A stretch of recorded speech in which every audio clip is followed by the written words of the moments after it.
আসসালামু আলাইকুম প্রিয় একাদশ শ্রেণীর শিক্ষার্থীবৃন্দ, তোমাদের স্বাগত জানাচ্ছি আজকের অনলাইন ক্লাসে। তোমাদের সাথে আছি আমি তানজিনা শহীদুল্লাহ, বাংলা বিষয়ের প্রভাষক, Saint Mary's Girls High School and College. প্রিয় শিক্ষার্থীবৃন্দ, এর মধ্যে তোমরা ফলাফল পেয়ে অনেকে আমাকে মন্তব্য করেছো, কমেন্টে জানিয়েছো যে ম্যাম তুলনামূলকভাবে বাংলায় নম্বর একটু কম এসেছে। কেন এসেছে সেটা আসলে যদি তোমরা খাতাগুলো পুঙ্খানুভাবে দেখতে পেতে তাহলে হয়তো বুঝতে পারতে তোমাদের ভুলগুলো কোথায় রয়েছে। যাই হোক, যদি নিয়মিত আমাদের অনলাইন ক্লাসগুলো দেখো তাহলে আমি আশা করছি তোমাদের যে ভুলভ্রান্তিগুলো হয়েছে সেগুলো সমাধান হয়ে যাবে। তবে বাংলা দ্বিতীয় পত্র এবং প্রথম পত্র মিলিয়ে আমরা যে পরীক্ষাটা নিয়েছি সেক্ষেত্রে দ্বিতীয় পত্রে ভুলটা কিছুটা কম হয়েছে, কারণ ব্যাকরণ জিনিস সেটা তোমরা বই খুলে দেখে বুঝতে পেরেছো। কিন্তু প্রথম পত্রে যেটা তোমরা বেশিরভাগ ভুল করেছো সেটা হলো সৃজনশীল লেখার পদ্ধতি। সৃজনশীল আমরা অনেকেই এসএসসি পাশ করে এসেছি যে এই ধারণা নিয়ে যে সৃজনশীল আমাদের অনেক বেশি আমরা দক্ষ হয়ে গেছি, যেহেতু আমরা ষষ্ঠ শ্রেণী থেকে সৃজনশীল পদ্ধতিতে পরীক্ষা দিয়ে এসেছি। তারপরেও মেয়েরা উচ্চ মাধ্যমিকে যেহেতু আমরা আরো এক ধাপ বড় হয়ে গিয়েছি, তাহলে আমাদেরকে অবশ্যই এই ক্ষেত্রে তোমাদের সৃজনশীলের নিয়মগুলো তোমরা সঠিকভাবে পালন করছো কিনা সেটা তোমাদের দেখার বিষয়টা রয়ে যায়। তো চিন্তার করার কোনো কারণ নেই। যারা এই জিনিসগুলো নিয়ে, আমি অনেকের খাতার মধ্যে দেখা গেছে যে উত্তর হয়তো অনেকে মোটামুটি কাছাকাছি লিখতে পেরেছো, কিন্তু শুধু যেভাবে আমাদের সৃজনশীল লিখতে হবে সেই গঠন পদ্ধতিতে তোমাদের অনেকেরই ধারণাটা আসলে স্বচ্ছ নয়। সেই ধারণা নিয়ে আমি পরবর্তীতে তোমাদের শুধু সৃজনশীলের উপর একটি ক্লাস দিব। তা আশা করি সেটা দেখলেই তোমরা সেই যে ভুলভ্রান্তিগুলো হয়েছে সেটা তোমাদের আর হবে না, তোমরা সেটা সংশোধন করতে পারবে। তো আজকে আমার ক্লাসে যাওয়ার আগে আজকেও আমি একটু তোমাদের সিলেবাস নিয়ে কথা বলবো, কারণ এটাও অনেকে আমাকে কমেন্ট করেছো যে ম্যাম আসলে সিলেবাসটা আমরা বুঝতে পারছি না। এটা তারাই কমেন্ট করেছো যারা আমার সিলেবাসের ক্লাসটা দেখোনি, নতুবা দেখেছো মনোযোগ দিয়ে দেখোনি। তো এটা আমাদের ইউটিউবে আছে আমার ক্লাসটা, এটা আমি নিয়েছি। আমি জানি যে সিলেবাস পুরো বই নিয়ে আমরা যে আসলে যারা 2020-21 শিক্ষাবর্ষে ভর্তি হয়েছি তারা যেই সিলেবাসটার লক্ষ্য রেখে আমরা বোর্ড পরীক্ষা দিব সেই সম্পূর্ণ সিলেবাসটা আমি তোমাদের আমার একটা ক্লাসে দিয়েছিলাম। তারপরে সেখান থেকে যেহেতু আমাদের পরিস্থিতি স্বাভাবিক নয়, আমরা নিয়মিত শ্রেণীকক্ষে ক্লাস করতে পারছি না, তাই তোমাদের একটু ঘাটতি থাকাটা স্বাভাবিক। তারপরেও আজকে আমি সিলেবাসটা একটু ভেঙে দিয়েছি, কারণ ওই ক্লাসটা আমার সম্পূর্ণ বছরের সিলেবাস ছিল, মানে 2 বছরের সিলেবাস ছিল। আর আজকের ক্লাসটা হলো আমাদের পরবর্তী যে পরীক্ষা হবে। তোমরা ফলাফল নেওয়ার তারিখে জানতে পেরেছো যে আমরা পরবর্তীতে খুব শীঘ্রই তোমাদের আরেকটা পরীক্ষা নিব, কারণ পরীক্ষা না নিলে আমাদের পড়াশোনা হয় না। বাসায় বসে আমরা কতটুকু অনলাইনে ক্লাস দেখছি তার প্রমাণ মেলে যখন আমরা পরীক্ষা লিখতে বসি, তখনই দেখা যায় যে সেই দিকটা আমরাও বুঝতে পারি, তোমরাও বুঝতে পারো কোথায় তোমাদের ঘাটতি রয়ে গেছে। তো আজকে আমরা আমি যেই সিলেবাসটা দিব সেটা তোমাদের আমাদের ফেসবুক পেজেও আসবে লিখিত আকারে সবগুলো সাবজেক্ট নিয়ে। তারপরও আমার ক্লাসে আমি দিয়ে রাখছি যে বাংলা প্রথম পত্র দ্বিতীয় পত্র মিলিয়েই আমরা পরীক্ষাটা নিব। সেটা হতে পারে 50 নম্বরের পরীক্ষা বা 100 নম্বরের, যেটাই নেই না কেন আমাদের এই সিলেবাসটা সামনে রেখে আমরা পড়াশোনা করব। অনলাইন ক্লাসগুলো আমরা 3 জন প্রভাষক ওইভাবেই দিব এবং তোমরাও এই সিলেবাসগুলো মাথায় রেখে পড়াশোনা করবে। তো দেখো, প্রথমে আমি সিলেবাসে বাংলা প্রথম পত্র সিলেবাস নিয়ে কথা বলবো। এটা হলো বাংলা প্রথম পত্র। তো বাংলা প্রথম পত্রে গদ্যের যে সিলেবাসটা আমরা আপাতত 5টা গদ্য রেখেছি, এই 5টা গদ্য তোমরা পড়বে। সেটা হলো বাংলার নব্য লেখক দিগের প্রতি নিবেদন। এটা কিন্তু আমাদের শ্রদ্ধেয় কলি ম্যাম তোমাদের সম্পূর্ণ করেছে। আমি জানি যে এটা আমাদের পরীক্ষায় প্রশ্ন এসেছে, যেখানে এখনো তোমাদের ঘাটতি রয়ে গেছে, তোমরা কমেন্ট করতে পারো। তারপরে আছে অপরিচিতা, সেই গল্পটা মেয়েরা তোমরাও জানো, আমিও জানি, প্রায় 10-11টা ক্লাসে আমি এই গল্পটা তোমাদের সম্পূর্ণ করেছি। তারপরেও যদি কোথাও কোনো তোমাদের ঘাটতি থেকে থাকে অবশ্যই জানতে চাইবে। তারপর আছে রেনকোট, যেটা আমরা পড়বো। এটা আশা করছি আমার প্রথম পত্র ক্লাসে আমি প্রথমে এটা দিয়ে শুরু করব, রেনকোট। তারপর আছে গৃহ বিলাসী। আমরা 3 জন প্রভাষকই 3টা গদ্য তোমাদেরকে এটা সম্পূর্ণ করার চেষ্টা করব, তাই তোমরা অবশ্যই অনলাইন ক্লাসগুলো নিয়মিত দেখবে। তারপরে আছে কবিতা, কবিতার মধ্যে বিভীষণের প্রতি মেঘনাথ, এটা শ্রদ্ধেয় সাবিহা ম্যাম তোমাদেরকে পড়িয়েছেন, বুঝিয়েছেন। তারপরে সোনার তরী, এটাও সাবিহা ম্যামের সাথে হয়েছে। তারপর আছে বিদ্রোহী, সুচেতনা, আমি কিংবদন্তির কথা বলছি। এই তিনটি কবিতাই আমরা পর্যায়ক্রমে তিনজন প্রভাষক তোমাদের পড়াবো। তবে এগুলো জানতে হলে অবশ্যই আমাদের সাথে নিয়মিত অনলাইন ক্লাসগুলো দেখতে হবে। এরপর আছে বাংলা দ্বিতীয় পত্র ব্যাকরণ অংশ। ব্যাকরণ অংশে এটা আমরা প্রথমেই রেখেছিলাম বানান, যেটা আমি তোমাদের পড়িয়েছি, পড়াচ্ছি। তারপরে আছে পদ, পদের মধ্যে আছে এটা ব্যাকরণিক শব্দ শ্রেণী নির্ণয়, এভাবে আমাদের উচ্চ মাধ্যমিকে এসে থাকে। সেটা আশা করছি আমি ক্লাসটা নিব, যখন আমাদের বানান শেষ হয়ে যাবে তখন আমরা এই ক্লাসে যাব, তখন বুঝতে পারবে। তারপর আছে প্রত্যয়, প্রত্যয়ের অর্ধেক অংশ শ্রদ্ধেয় কলি ম্যাম পড়িয়ে ফেলেছে ইতিমধ্যে, তদ্ধিত প্রত্যয়। আর এটার সাথে এবার যুক্ত হবে কৃত প্রত্যয়, মানে প্রত্যয় সম্পূর্ণ থাকবে। তদ্ধিত প্রত্যয় এবং কৃত প্রত্যয় মিলেই আমাদের প্রত্যয় থেকে প্রশ্ন আসবে। তারপর আছে বাক্যের অপপ্রয়োগ, শুদ্ধ প্রয়োগ, এটাও শ্রদ্ধেয় সাবিহা ম্যাম তোমাদেরকে নিবে, ক্লাসগুলো তোমরা দেখবে। তারপরে এবার আবার আমরা নতুন যুক্ত করেছি, মানে আমাদের গত পরীক্ষায় ছিল না সিলেবাসে, নির্মিতি অংশ। নির্মিতি অংশের মধ্যে আছে, নির্মিতি মানে রচনামূলক আমরা যেটা দিয়ে থাকি, সেটা প্রথমে প্রতিবেদন রেখেছি আমরা। এটারও নিয়ম আছে, তোমরা এসএসসি তে প্রতিবেদনের 2টা নিয়ম শিখে এসেছো, ওরকমই আমাদের উচ্চ মাধ্যমিকেও ওই নিয়ম ধরেই লিখতে হয়। তারপরে যারা ভুলে গিয়েছো তাদের জন্য তো আমরা আছি, নিয়মটা মনে করিয়ে দিব। তারপরে আবেদনপত্র, এই ক্ষেত্রে খুব খুশি হয়ে যেও না যে আমরা যেরকম এসএসসি তে 2টা আবেদনপত্র মোটামুটি শিখে, তার বেশি শিখেছি আমরা। সংবাদপত্র আবেদনপত্র কিভাবে লিখতে হয় সংবাদপত্র প্রকাশের জন্য, তারপরে জেলা প্রশাসকের নিকট বিভিন্ন ধরনের আবেদনপত্র আছে, সেখানে বিভিন্ন ধরনের আবেদনপত্র নিয়েই আমাদের এই ক্লাসটা হবে। কারণ উচ্চ মাধ্যমিকে আমাদের নির্দিষ্ট কোনো আবেদনপত্র থাকে না, যে কোনো অংশ থেকেই প্রশ্ন আসতে পারে। তারপরে আছে পারিভাষিক শব্দ, এটা একটু লক্ষ্য রেখো। পারিভাষিক শব্দ আমরা এ থেকে জেড পর্যন্ত পড়ব 2 বছরে, তবে এখানে আমরা প্রথম পরীক্ষায় এ থেকে ই পর্যন্ত লিখেছি। তোমাদের বর্ণমালায় দিয়ে এরকম থাকে সিলেবাসটা, সেটা আমাদের যে বইটা আমরা তোমাদের জন্য পাঠ্য করেছি, অর্থাৎ হায়াত মাহমুদ এবং মোহাম্মদ আমিনের বইটা, সেটা তোমরা যদি অনুসরণ করো তাহলেই পাবে। দেখবে এ দিয়ে অনেক পারিভাষিক শব্দ আছে, বি দিয়ে আছে, এরকম এ থেকে ই পর্যন্ত। এটা মেয়েরা অনেকটা মুখস্থের বিষয়, বুঝেই মুখস্থ করতে হবে। তাহলে তোমরা চাইলে এখন এগুলো, এই সিলেবাসটা আমরা এই কারণে আগে দিয়ে দিচ্ছি যেন তোমরা সেটা দেখে বাসায় কিছু চর্চা করতে পারো। তারপর আছে দিনলিপি লিখন, এটারও নিয়ম আছে, নিয়ম অনুযায়ী লিখতে হবে। দিনলিপি মানে ডায়েরি, ইংরেজিতে যেটা ডায়েরি বলে, বাংলায় এই দিনলিপি কিভাবে আমরা লিখবো, শুধু মন গড়া লিখা লিখে গেলেই হবে না, সেখানেও কিছু নিয়ম আছে, সেটাও আমরা শিখাবো। তারপর আছে অভিজ্ঞতা বর্ণনা, এখানেও নিয়ম মাফিক আমাদের অভিজ্ঞতা বর্ণনা করতে হবে, সেই জিনিসটাও আমরা আগে শিখাবো। আশা করি আমাদের নিয়মের জন্য তোমাদের ক্লাসগুলো দেখতে হবে। তারপর আছে ইমেল, বাংলায় যেটা বৈদ্যুতিন চিঠি বলা হয়, তো সেই ইমেল কিভাবে লিখতে হয় এখন তোমরা অনেকেই জানো ইমেল কিভাবে লিখতে হয়, তারপরেও বাংলায় কিভাবে লিখতে হয় সেই জিনিসটা আমরা শিখাবো। তো মোটামুটি এই ছিল আমাদের সামনে যে পরীক্ষাটা হবে, যেদিনই হোক না কেন আমরা তোমাদের অবশ্যই আগে জানাবো। সেই পরীক্ষা আমরা এই সিলেবাসের উপর ভিত্তি করে নেওয়ার চেষ্টা করব। তাহলে এই সিলেবাসটা মাথায় রাখবে, রেখে তার পড়াশোনা আমরা যতটুকু বোঝার জিনিস সেটা বুঝিয়ে দিব, কিন্তু পড়াশোনা তো তোমাদের নিজেদেরই করতে হবে। তো মেয়েরা চলো, যে সিলেবাস নিয়েও যদি আরো কোনো কথা থাকে অবশ্যই কমেন্ট করলে আমি সেটার উত্তর দিব। আজকে আমাদের যে বাংলা দ্বিতীয় পত্র আমরা ক্লাসটা করব, অর্থাৎ যেটা আমরা ছিলাম বানানের মধ্যে, সেই বানান নিয়ে আজকে তোমাদের চেষ্টা করব যে আরেকটা বানান, নতুন বানান শেখানোর, সেই ক্লাসটা ফিরে যাই।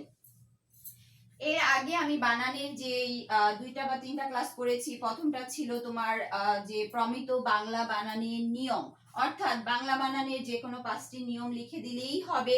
তারপরে হচ্ছে আমরা তৎসম শব্দের বাংলা বানানের 5টি নিয়ম শিখেছি। তারপরে শিখেছি অতৎসম শব্দের বাংলা বানানের 5টি নিয়ম, সরি অতৎসম না, রস্বইকারের যে 5টি নিয়ম আছে সেটা আমরা শিখেছিলাম। আজকে আমরা শিখবো বাংলা বানানে কিভাবে আকারের নিয়ম লিখতে হয়। অর্থাৎ প্রশ্নটা আমাদের এরকম থাকবে যে বাংলা বানানে আকারের, বাংলা বানানে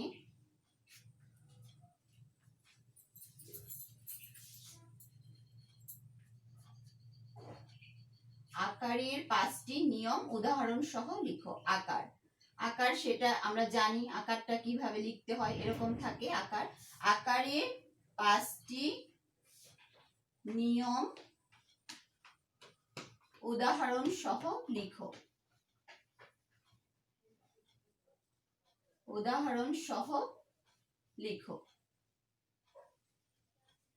এই কথাটা আমি গত ক্লাসেও বলেছি যে মেয়েরা উদাহরণ কথাটা থাকতেও পারে, প্রশ্নে নাও থাকতে পারে, থাকলেও দিব উদাহরণ, না থাকলেও দিব, কারণ আমাদের প্রমাণের দরকার আছে। আমরা যে একটা নিয়ম বলছি সেই নিয়মটা আসলে কতটুকু সঠিক সেটা আমাদের ব্যাকরণবিদগণও প্রমাণ করে দিয়েছেন, আর আমরা অবশ্যই লেখার ক্ষেত্রে প্রমাণ করব।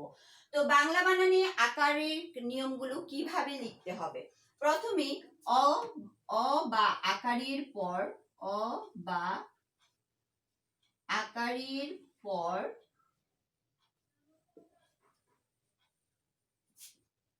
অ বা আকার থাকলে অ বা আকার থাকলে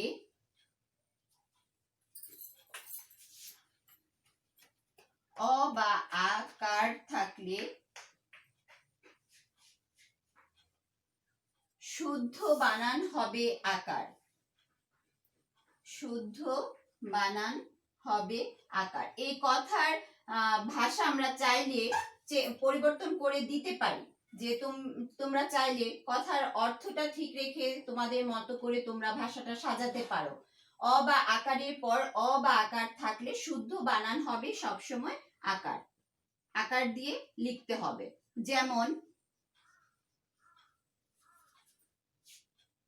যেমন দিয়ে আমরা দিতে পারি, যেমন হিম যোগ আলয়।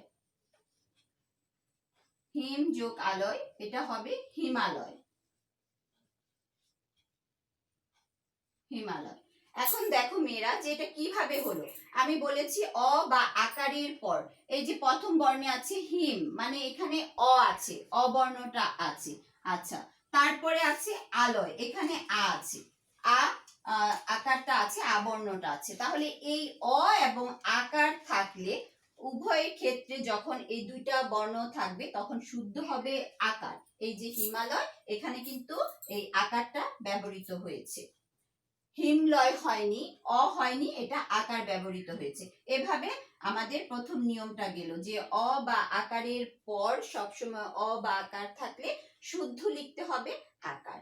তারপরে আছে অ বা আকারের পর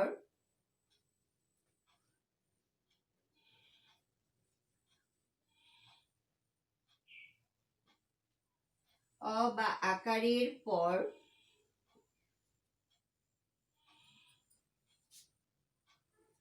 হ্রস্ব বা দীর্ঘ কার থাকলে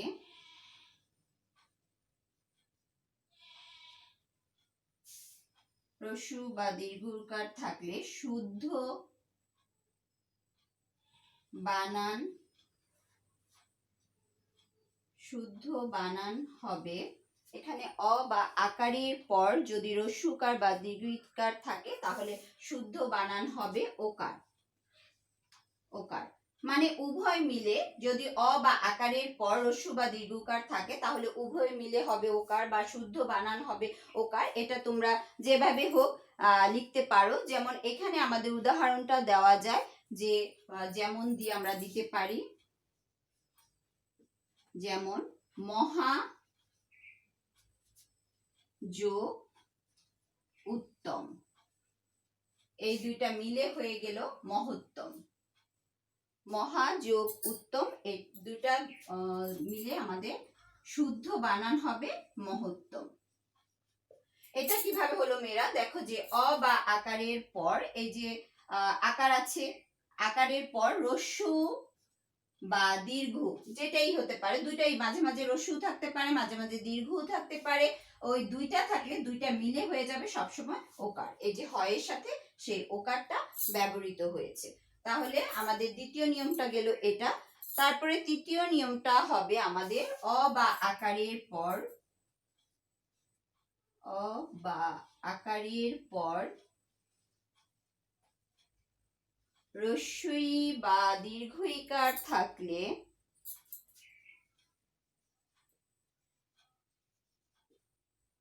দীর্ঘ ইকার থাকলে শুদ্ধ বানান হবে একার।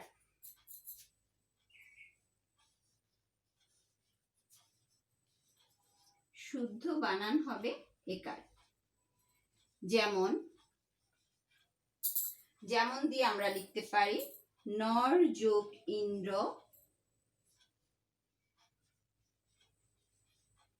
এই নর এ অ আছে, অ এর পরে কি আছে, রস্বই আছে, সেটা এই দুইটা মিলে হয়ে গেল শুদ্ধ বানান হবে একার। একার দিতে হবে, তাহলে এটা হবে নরেন্দ্র।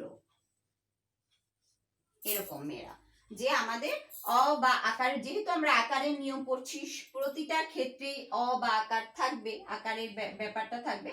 তাহলে অ বা আকারের পর অ বা আকার থাকলে শুদ্ধ বানান সবসময় আকার হবে।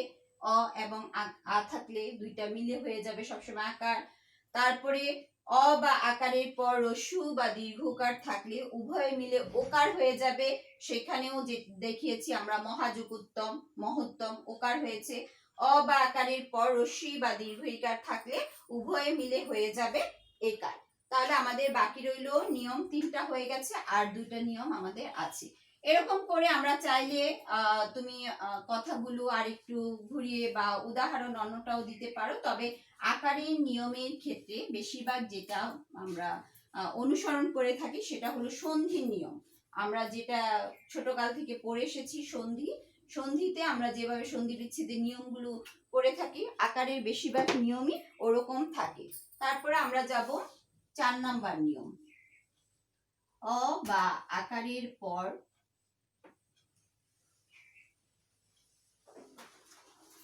অ বা আকারের পর একার বা ঐকার থাকলে, একার বা ঐকার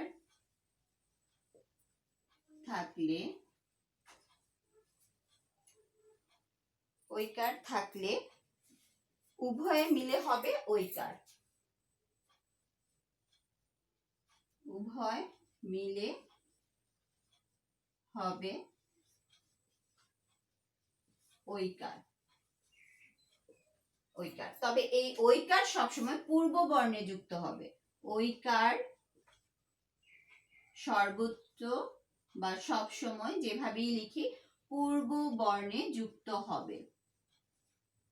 পূর্ব বর্ণে যুক্ত হবে। যেমন দিয়ে আমরা দিব, যেমন জন যোগ এক হয়ে গেল জনৈক। জনৈক। দেখো মেয়েরা, এটা একদম সন্ধি বিচ্ছেদের নিয়ম। এই যে অ আছে, জনের সাথে আমরা জানি প্রত্যেকটা বর্ণের সাথে, ব্যঞ্জন বর্ণের সাথে এক একটা অবর্ণ থাকে। তাহলে এই অবর্ণ আছে আর এখানে আছে একার, মানে এ বর্ণটা আছে। তো অ বা আকারের পর এ বা ঐকার থাকলে উভয়ে মিলে হয়ে গেল ঐকার সবসময়। আর এই ঐকার সবসময় এই পূর্ব বর্ণে যুক্ত থাকে, মানে যেটার সাথে হবে। এখানে দুইটা বর্ণ আছে বা দুইটা পদ আছে, একটা হলো জন, একটা হলো এক। সবসময় যে নয়ের সাথে ঐকারটা যুক্ত হয়েছে। এটা গেল আমাদের 4 নাম্বার নিয়ম। তারপরে হলো 5 নাম্বার নিয়মে আমরা জ প্রত্যয় যুক্ত শব্দে, জ আমরা জানি প্রত্যয়যুক্ত হয়েও শব্দ গঠিত হয়। তাহলে জ প্রত্যয় যুক্ত শব্দে, জ প্রত্যয় যুক্ত শব্দে নতুন শব্দ গঠিত হলে,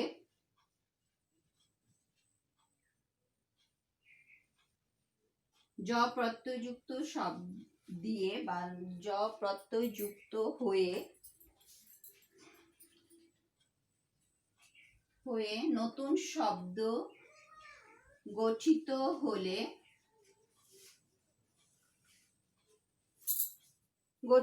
হলে, সবসময় প্রকৃতির মূলের সাথে, গঠিত হলে প্রকৃতির মূলের সাথে জ যুক্ত হবে। মূলের সাথে অস্থলে আ হবে। অস্থলে, অ এর স্থলে আ হবে। কিভাবে মেয়েরা দেখো, যে বর্ণটা জ প্রত্যয়যুক্ত হবে অর্থাৎ শব্দ হবে, যেমন শহীদ, শহীদ যোগ জ, শহীদ যোগ জ, এটা এই জ প্রত্যয় দিয়ে তোমার এই শহীদ শব্দটার সাথে জ প্রত্যয় যুক্ত হয়ে নতুন শব্দ হলো সাহিত্য। সাহিত্য আমরা প্রত্যয় করতে গিয়ে দেখেছি তদ্ধিত প্রত্যয় এরকম আছে। তাহলে দেখো এই শহীদের সাথে অপ্রত্যয় মানে অ আছে, আর এটা জ প্রত্যয় যুক্ত হলো, তাহলে শহীদ একটা শব্দ, এটার সাথে জ প্রত্যয় যুক্ত হয়ে নতুন শব্দ হলো সাহিত্য।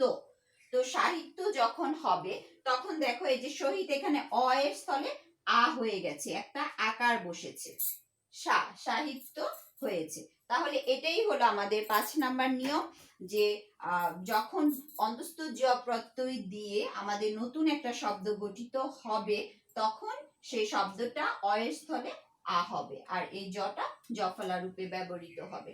এই গেল আমাদের নিয়ম। আরো অনেক উদাহরণ আছে, তোমাদের বইয়ে একাধিক উদাহরণ আছে, সেটা তোমরা দেখবে, দেখে যেটা সহজ হয় সেই উদাহরণটা ব্যবহার করবে। তো মেয়েরা, আজকের ক্লাসে আমি মোটামুটি গুরুত্বপূর্ণ যে দুইটা দিক দেখিয়েছি। একটা তো হলো অবশ্যই আমাদের পড়াশোনা, যেটা বানানের নিয়মে আছি আমি, বানানের যেটা লিখিত নিয়ম সেগুলো মোটামুটি অনেক নিয়ম আছে, তারপরেও আমাদের আসলে উচ্চ মাধ্যমিকে যেই নিয়মগুলো এসে থাকে আমি সেই নিয়ম ধরেই তোমাদের করানোর চেষ্টা করেছি। তারপরে আমাদের এটার সাথে একটা অথবা আছে, বানান শুদ্ধিকরণ। আমরা তার পরবর্তীতে আরেকটা দুইটা নিয়ম পড়ার পরে বানান শুদ্ধিকরণে চলে যাব। আর আরেকটা জিনিস যেটা বলেছি সেটা হলো আমাদের সিলেবাস। অবশ্যই সিলেবাসটা মাথায় রেখো। সিলেবাসটা মাথায় রেখে যে গদ্য এবং কবিতাগুলো আছে এগুলো আগে বাসায়, আশা করি সবাই বই কিনে ফেলেছো, বাসায় গিয়ে সেই গদ্য কবিতাগুলো নিজেরা রিডিং পড়ে ফেলো।